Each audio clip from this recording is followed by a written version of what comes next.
For most of the 20th century, the engineers who shaped how the world moved worked for one client at a time, one government, one manufacturer, one brief. Their names went on the machines their clients commissioned. The machines went to the people the clients chose. Ferdinand Porsche worked for whoever gave him the most precise engineering problem. In a career spanning 50 years, that included a Viennese coach builder, Austro-Daimler, Mercedes-Benz, Adolf Hitler, and the Wehrmacht. Each gave him a commission. Each received a complete solution. The people's car and the Panzer tank came from the same drawing office, the same engineering philosophy, and the same man. He built the most produced car in history. He built some of the most destructive armored vehicles of the Second World War. Then he spent 20 months in a French prison trying to explain the difference.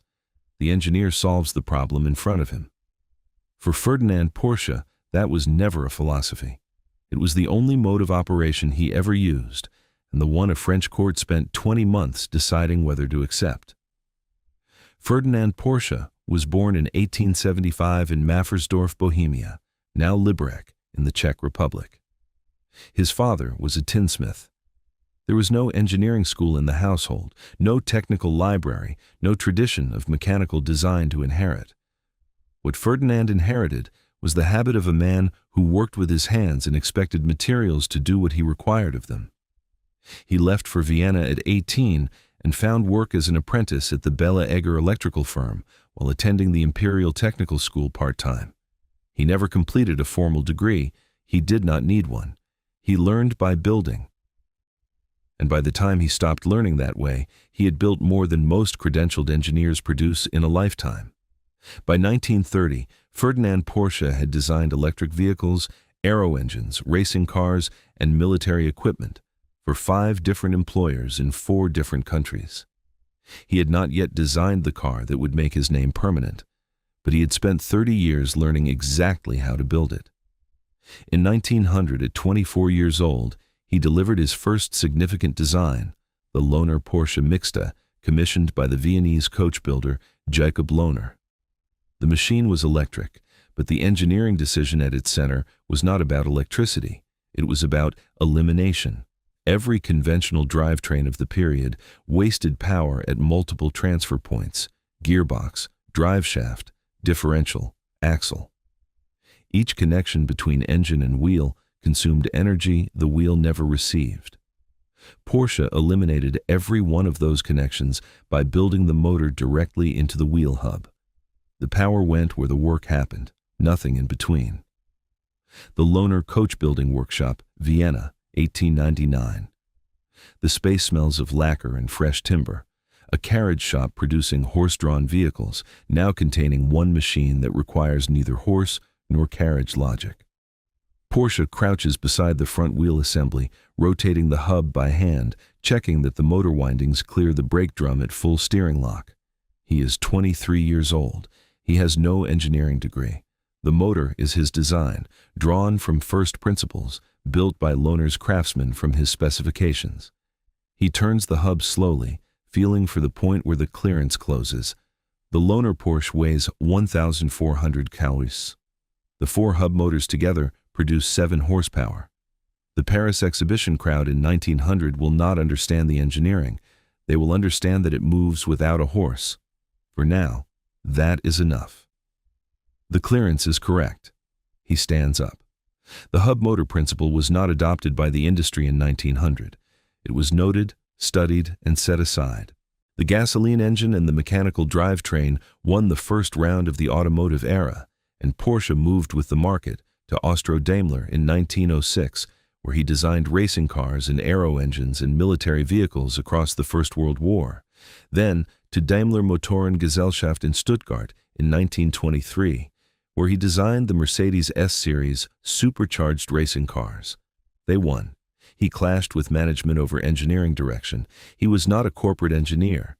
He was a problem solver who required the problem to be clearly stated and then left alone to solve it. In 1930, he stopped waiting for employers to understand that distinction.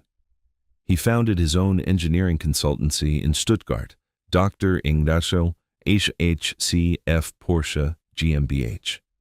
The business model was explicit: commissions accepted, solutions delivered, application determined by the client. The first commissions came from Wanderer, Zundap, and NSU. All three requested the same thing: a small, affordable, rear-engined car for the mass market. All three projects failed to reach production, cancelled by manufacturers who could not commit to the investment the design required. Yet the engineering was complete: a rear-mounted air-cooled engine, torsion bar suspension, a body that worked with airflow rather than against it. The solution existed in the Porsche drawing office. It needed a commission large enough to build it. In 1930, that commission did not yet have a name, but the government most likely to provide it was already in the process of taking power. The engineer solves the problem in front of him. In 1930, the problem was a people's car that no one had yet formally commissioned. Porsche had the solution ready. He was waiting for the problem to be officially stated. In May 1934, Ferdinand Porsche was summoned to the Reich Chancellery in Berlin. The meeting lasted less than an hour. Hitler's brief was specific in a way no previous client had managed: 4 seats, a top speed of 100 kilometers per hour, a retail price of 990 Reichsmarks, approximately the cost of a small motorcycle, and air-cooled, because Germany's rural road infrastructure could not guarantee water for radiator maintenance in the field. The brief matched the solution Porsche had been developing through the failed Zundap and NSU projects with a precision that suggested either coincidence or prior intelligence. It was neither. It was the same problem, finally stated by someone with the budget to build it. Porsche accepted the commission. He returned to Stuttgart and opened the engineering drawings he had already made. The KDF-Wagen, Kraft durch Freudewagen, Strength through Joy car, used Porsche's established rear-engine, air-cooled platform. A flat-4 boxer engine mounted behind the rear axle, torsion bar suspension front and rear. A body designed by Erwin Komenda, Porsche's chief body designer, curved in a way that reduced aerodynamic drag rather than increasing it. Every engineering decision derived from the original specification. The car was what the brief required. It worked. The Reich Chancellery, Berlin, 1936.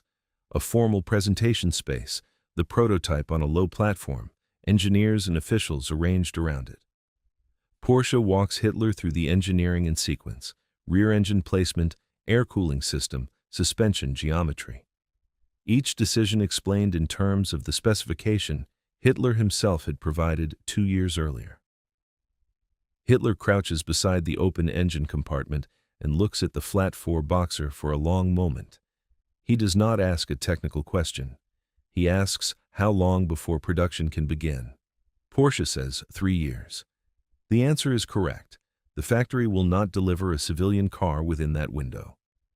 Construction of the Volkswagen Werk at Wolfsburg began in 1938, the largest automobile factory in Europe at the time of its completion. A savings program allowed German workers to purchase stamps toward eventual ownership.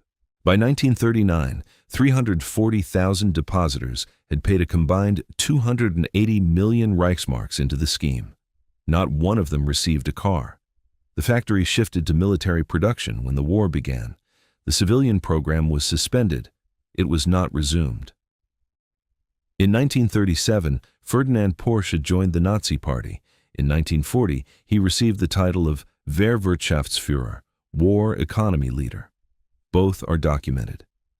His attendance at party functions beyond those directly connected to his engineering contracts is not documented. His documented focus throughout this period is the commission. The KDF-Wagen was the most precisely specified commission Ferdinand Porsche had ever received.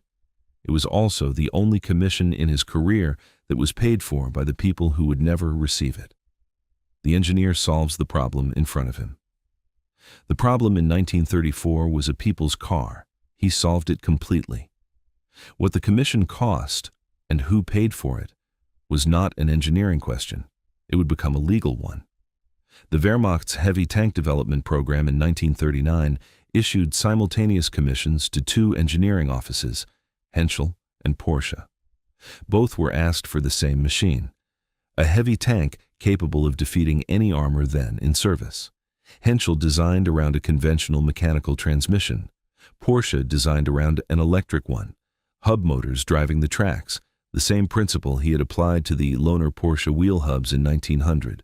40 years later, the same solution, different application. The electric transmission was technically advanced. The materials available in wartime Germany in 1942 could not sustain the thermal load the combat environment imposed. The motors overheated under sustained operation. The test ground at Rastenburg, East Prussia, 1942. Open terrain, rutted by tank tracks, both prototypes having completed their assessment runs. Porsche stands beside his vehicle as the results are delivered. The electric motors have exceeded their thermal tolerance. The Henschel design has not. The assessors move toward the Henschel prototype. Porsche does not follow them. The electric transmission is the correct solution in principle. The failure is in the materials, not the concept. The distinction is real.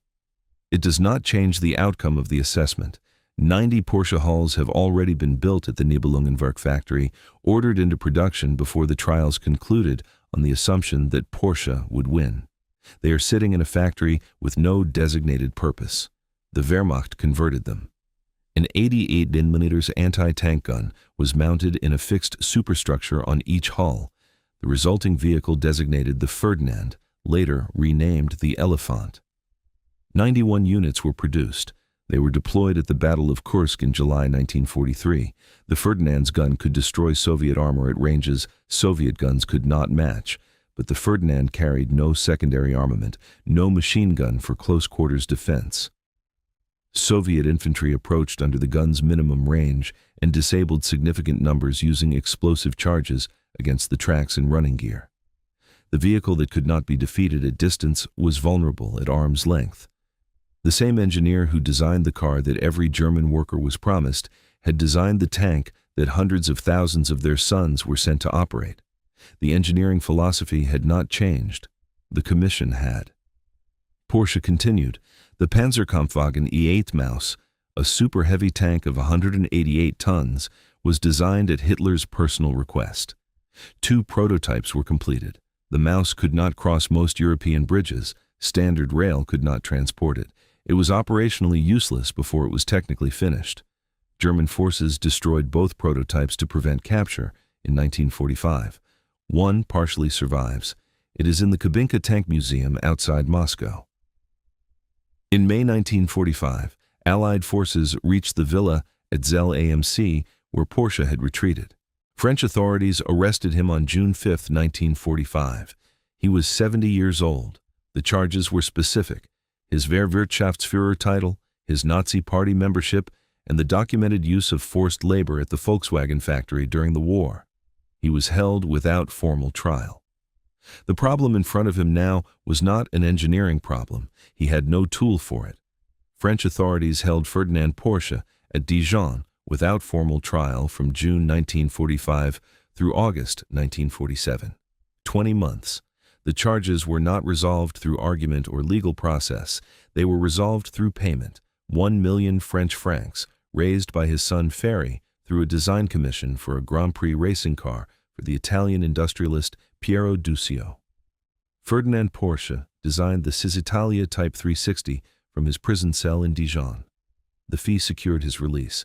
The engineer solved the problem in front of him. The problem was his own freedom, and the solution was an engineering drawing. While his father was in custody, Ferry Porsche did not wait. Using Volkswagen components from the platform his father had built, the rear-mounted air-cooled engine, the torsion bar suspension, the mechanical architecture of the KDF wagon, Ferry commissioned a small sports car. The 356 prototype was built in 1948 in a sawmill in Gmund, Austria, with a tubular steel frame, a mid-mounted Volkswagen engine, and an aluminum body formed by hand. It weighed 585 kilograms. 52 examples were built in Gmund before production moved to Stuttgart. Ferry Porsche had not waited for permission, for capital, or for his father. He had identified the problem in front of him and solved it with the tools available.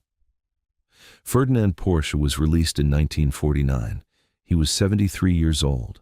Ferdinand Porsche built the company that carries his father's name while his father was in a French prison.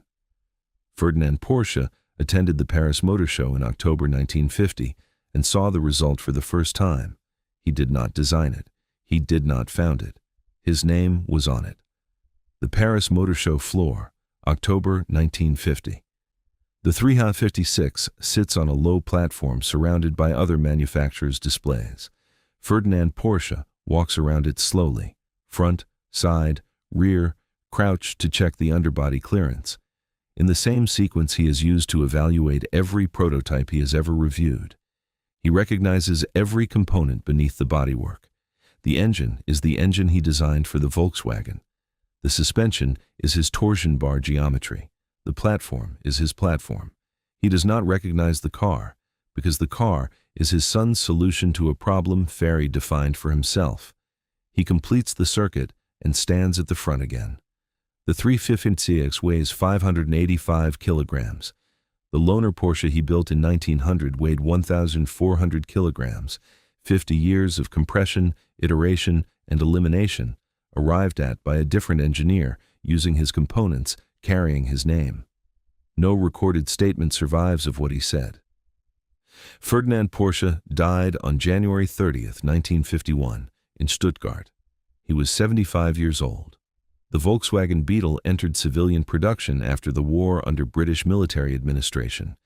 It became the most produced automobile in history. 21.5 million units. The 340,000 Germans who paid into the savings program never received restitution. Porsche AG became one of the most profitable automotive manufacturers in the world. The hub motor principle Ferdinand applied in 1900 is in production today in electric vehicles from manufacturers who do not know the name of the engineer who first used it. The engineer solves the problem in front of him. For 50 years, that was the only principle Ferdinand Porsche applied to electric vehicles and racing cars and people's cars and tank destroyers and a Grand Prix design drawn in a French prison cell that bought his release. The problem changed depending on who commissioned it. The engineering did not change at all. The engineer solves the problem in front of him.